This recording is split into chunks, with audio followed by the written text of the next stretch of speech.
Hi everybody, we're back. We're getting ready to winterize the bees.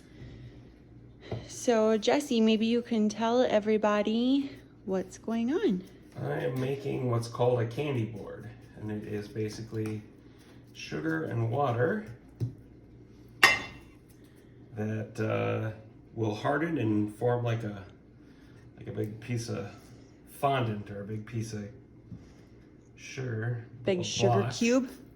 Yeah, so this bowl is about 5 pounds of sugar and about 1 cup of water. And I'm just using the blocks just to make sure I leave like a little edge around the outside. Some people make a board. They build like a little box for this and they put like wire, like hard wire cloth underneath. But I'm just using quilt excluders because then I can make a quilt box for the top and it won't be quite so tall. What's a quilt box? Quilt box, we'll have another video on, is a quilt box is basically, it's like a honey super shaped box and it's got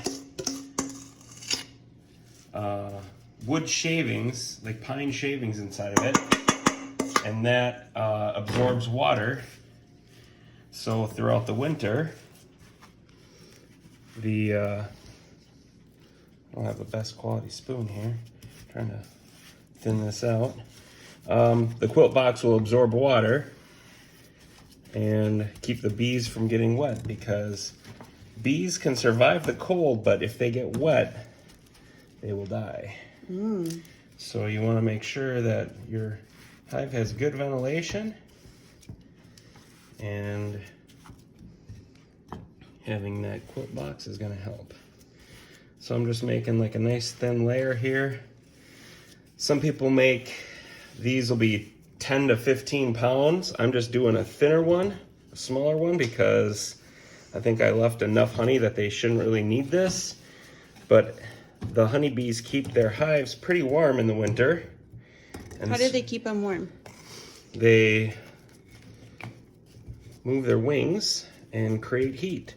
So the inside of a beehive is about 95 degrees in the winter. Oof, toasty. So all that heat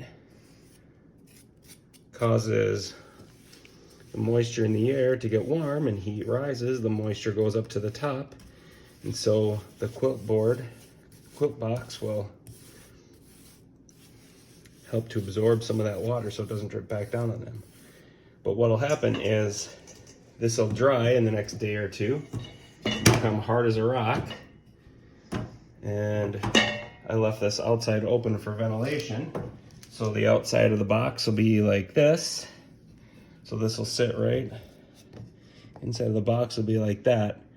So there'll be plenty of room for the warm, moist air to come up over the top. The bees can get through here, through this excluder, so they can climb up here and eat the sugar, or obviously they can eat through the bottom. And so this will be sitting on top of the hive, on the inside, obviously. Mm-hmm. And that's if they run out of the honey that's already in the hive that you left in there for them. Yep, and they should have enough. But just in case, it's better to have something in there than nothing. And Yep. this will be hard as a rock, but because it'll be warm and moist inside the hive, a little bit of the moisture will be on top of this block of sugar, and thus it'll be kind of like a wet on the outside where they can eat it, suck it in. So Yep. And if the bees don't need to use this because there's enough honey in there for them all winter, or if something happens and the hive dies over the winter, you can actually use this in the spring. yep, I'll just take this block of sugar out and then mix it with water and make it into a feed, into a liquid feed that they would eat. But liquid feed won't work in the winter because it would freeze. So there you go.